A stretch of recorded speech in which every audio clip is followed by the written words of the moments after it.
Hi guys, this is the first video for Chapter 5, Interorganizational Relationships. And in this chapter, we explore the most recent trend in organizing, which is relationships among organizations.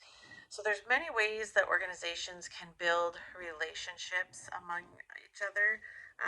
They can establish agreements, they can form some sort of partnership, they could do a joint venture or merger. So we're going to kind of dive into all of that with Chapter 5. So first of all, the chapter kind of gets going defining something called organizational ecosystems. So looking at um, the environment that the organization exists in as an ecosystem, kind of comparing it even kind of like the way you think of in biology. So interorganizational relationships within that organizational ecosystem, they're enduring resource transactions, enduring meaning that it's meant to go on for a period of time.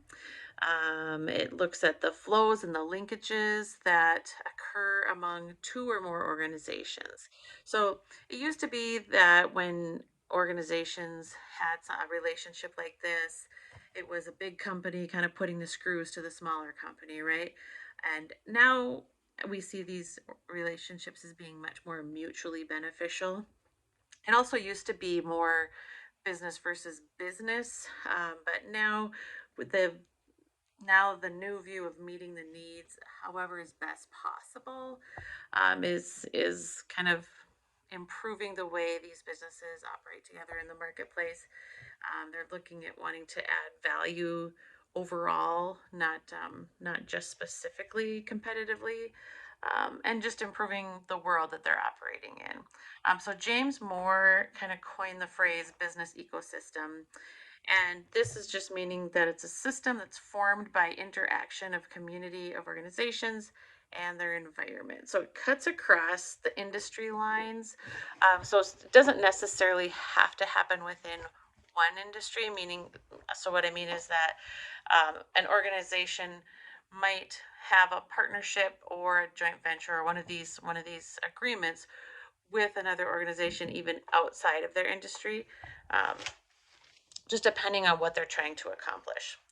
A similar idea to one of these or interorganizational relationships is something called a mega community approach, and that's where businesses, government, nonprofits all join together to tackle some sort of problem where they have a mutual interest. So maybe it's energy development, maybe it's world hunger, maybe it's cybercrime.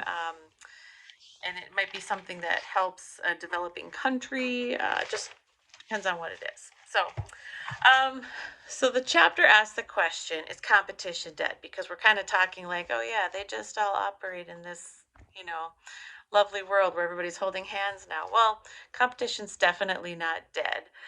So the number of corporate alliances has been increasing at a rate of 25% annually. So we're seeing more cooperation within or using these organizational relationships, and many have been competitors of each other that form these relationships, but the competition definitely still exists, and the stakes are in many cases higher than they ever have been.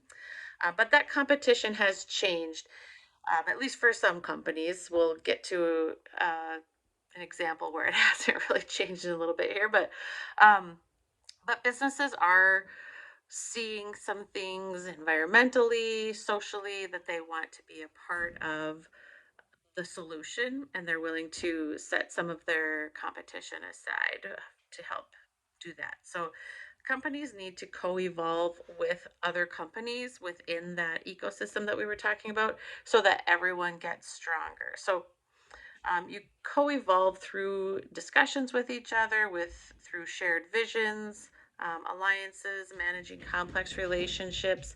And if you don't co-evolve, then eventually, as companies die off and there's not innovation being shared, then we're not seeing those solutions happening in the form of whether it's new products or services being presented, new medical procedures or medicines being invented. And so that's what we mean by so that everyone gets stronger.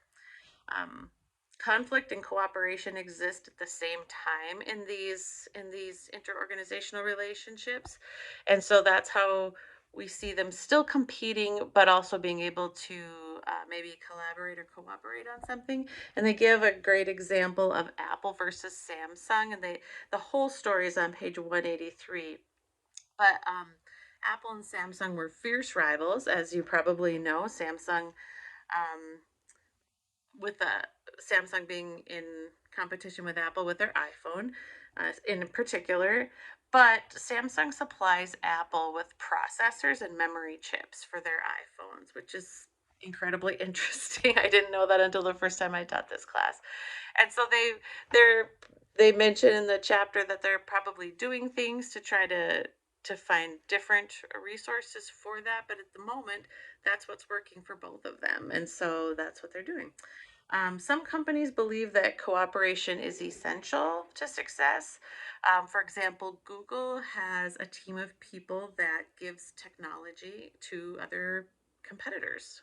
And so that's kind of interesting. Microsoft supports and cooperates with companies that help sell their software and services. And Microsoft is quoted as saying that they're committed to the long term success of the entire PC ecosystem. So when that ecosystem is strong, Microsoft is strong, is the idea. And the exception to that rule of wanting to cooperate more in these times is Steve Jobs, who, when he was still alive, was almost paranoid to the point of having such tight controls and close watch on everything, and he was not someone who wanted to collaborate with his competitors. Not quite that friendly. So okay, so that is where we're going to stop for video 1. And in video 2 for chapter 5, we're going to talk about the changing role of management as we look at interorganizational relationships. So we'll see you on that one.